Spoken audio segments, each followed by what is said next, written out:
Hello, everybody. Dr. Chad here. I want to talk to you today about a concept in my profession made famous by a true health care pioneer, Dr. B.J. Palmer, which he called the accumulative constructive and accumulative destructive survival value.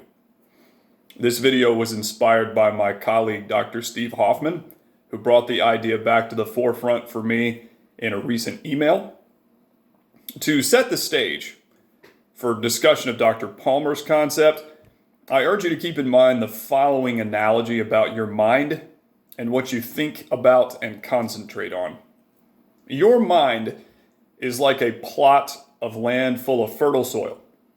Whatever you plant there will grow, and neither your mind nor the fertile soil cares whatever it is that you plant. You're just going to reap what you sow. You can plant the equivalent of a poisonous flower, or you can plant something constructive. That choice is yours. The result will obviously be highly influential on your life, as what you think about, you bring about. That's a law in life that cannot be disputed. So in regards to constructive and destructive survival value, what that means is you have figuratively two columns to fill.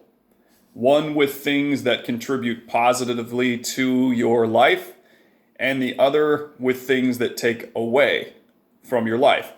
Naturally, you would want to fill the column with constructive things up and have the column of destructive items kept to a minimum.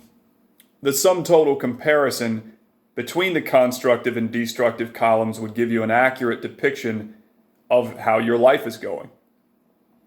Now in 2020, a lot of people filled their negative column up more so than they usually would have, tipping the scales in favor of a lot of destructive patterns.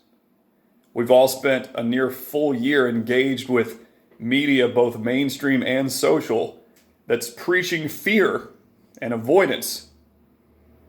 We would be ignoring one of the fundamental laws of life to think that staying in that headspace as we move now fully into 2021, staying in that headspace and the road that it makes us travel, we'd be crazy to think that's going to lead us anywhere but to more destructive habits. So in what column would you place politics? I'd struggle to imagine how that wouldn't end up in the destructive column. Arguing with others is destructive. Having conversations, that would be constructive, but that's kind of a lost art, driven in part by media. All of those destructive thoughts are like drinking poison and expecting it to kill your enemies. Remember, as we approach the holiday commemorating Martin Luther King Jr., that you cannot drive out darkness with more darkness. Only light can drive out the darkness. Similarly, hate cannot drive out hate.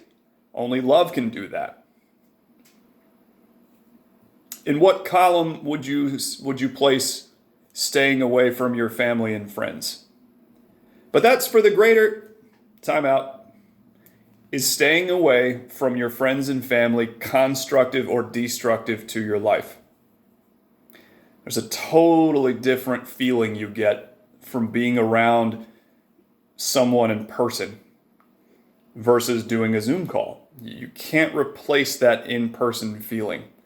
We're a species that depends on connection to make life worth living. If you take that away or you're greatly restricted, that's destructive. Rushed, rash, unsound demands recommended and followed en masse. America is like a powder keg right now. We've lost that connection. It's destructive. So many destructive habits came to define last year. This year, I suggest that the theme for all of us be empowerment. Let's make a commitment to filling up the constructive column. Going back to that fertile soil analogy, what do you wish to plant in 2021? A healthy lifestyle is the best path to the life you want now and in the future. You cannot achieve health by trying to avoid sickness. That's like trying to be financially fruitful by trying to avoid poverty. If you want to be healthy, then you have to focus on health, not on a lack of it. Health is the means, not the end. Healthy living is about recognizing the value of eating well, evaluating where you're at nutritionally, and determining whether or not you need guidance. It's about being physically and socially active. It's understanding that a body structurally imbalanced is doomed to break down, then channeling time and resources into rebalancing the body so that structural integrity can be regained and sustained. Healthy living is about proper communication between yourself and your loved ones, yourself and your coworkers, even yourself and the people that think differently than you, all in an effort to unite purposefully what you want and need with what they want and need. Because harmony, not perfection, harmony is vital to a healthy anything. Proper communication also must take place inside your body. That is what your nervous system does. It's your internal communication network, and its hub, the brainstem, has to remain uncompromised for proper communication to be possible. It's about breathing is healthy living. The single easiest stress management technique available is breathing. Seriously, take a deep breath and feel the tension release. Now do that 15 to 20 times a day. Research natural supplements that boost immunity. I take one called On Guard from doTERRA Essential Oils, and I've not had so much as a cold in 7 years. It's winter time, so take vitamin D. Find something constructive to watch or read. You don't need daily or even weekly reminders of the world's ills. I promise. Like attracts like, remember? Put half the effort into healthy habits, as some do getting upset at the latest round of political strife, and watch how your life will change. Watch how your worldview changes. So ask yourself this honest question in closing here. Am I heading down a constructive or a destructive path right now?